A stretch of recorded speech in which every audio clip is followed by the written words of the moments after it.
جو دین حنیف کو چھوڑے گا وہ ذلیل ہو جائے گا، برباد ہو جائے گا۔ فرمایا عائشہ وہ مستنڈے مجھے پتھر مارنے لگے، اتنے پتھر مارے کہ میرا پورا جسم زخمی ہو گیا۔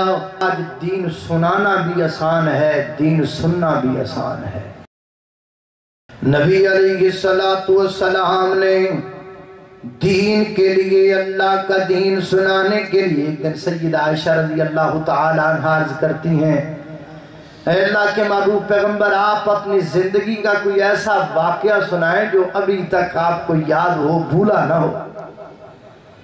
ماں فرماتی ہیں میں نے سوال کیا، سوال کرنے کے بعد اپنے کام میں مشغول ہو گئی، ابھی جواب آتا ہے، ابھی آتا ہے، جواب نہ آیا۔ کچھ لمحات کے بعد میں نے پلٹ کر اللہ کے پیغمبر کے چہرے کی طرف دیکھا تو آپ زار و قطار رو رہے ہیں۔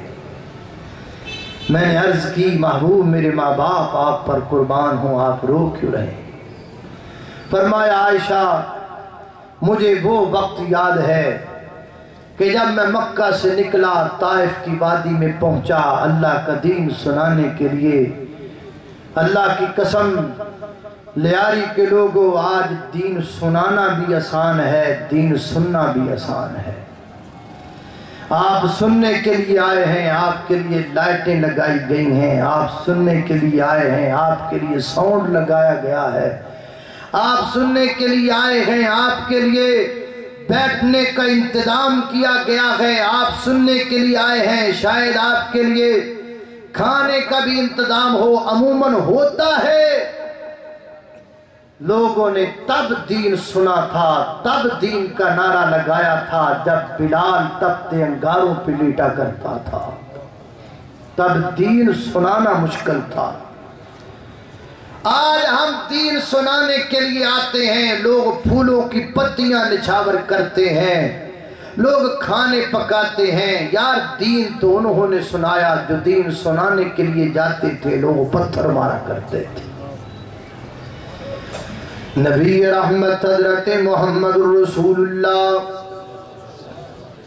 صلی اللہ علیہ وسلم فرماتے میں گیا وہاں، طائف کے بڑے بڑے سرداروں سے بات ہوئی، پھر میں عام لوگوں کو دین سنانے کے لیے طائف کی بستی میں نکلا تو طائف کے مستنڈے میرے پیچھے لگ گئے پتھر لے کر۔ میں جا رہا تھا، وہ پتھر برسا رہے تھے۔ اللہ کی قسم پھولوں کی پتیوں میں دین سنانا، کیا دین سنانا؟ واہ محبوب میں آپ کی عطاؤں اور آپ کی رحمت پہ قربان جاؤں، آپ نے پتھروں کی برسات میں دین سنایا ہے۔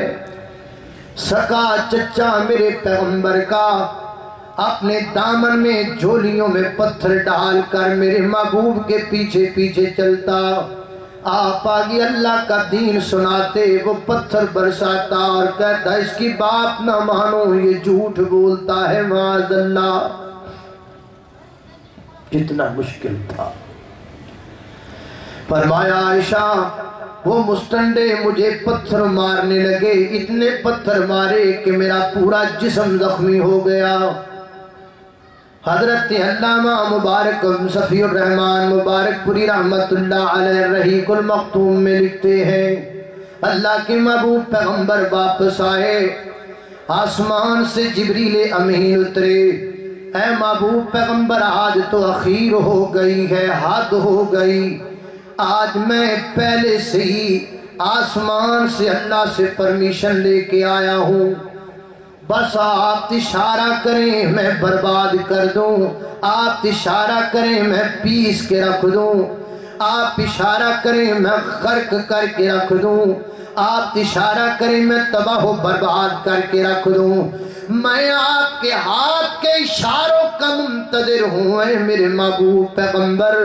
فرمایا اگر تم میرے ہاتھوں کا منتظر ہے تو لو میں ہاتھ اٹھا دیتا ہوں۔ یوں ہاتھ اٹھائے، پھر جبریل میرے پیغمبر کی زبان کا منتظر ہونے لگا، یوں جملہ نکلے گا، یوں تباہی مچا دوں گا۔ تو نکلا تو کیا جملہ نکلا؟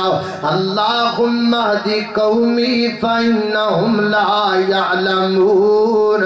اللہ تباہ و برباد کرنے کی ضرورت نہیں، اللہ ان کو ہدایت عطا فرما دے۔ ان کو ہدایت دے۔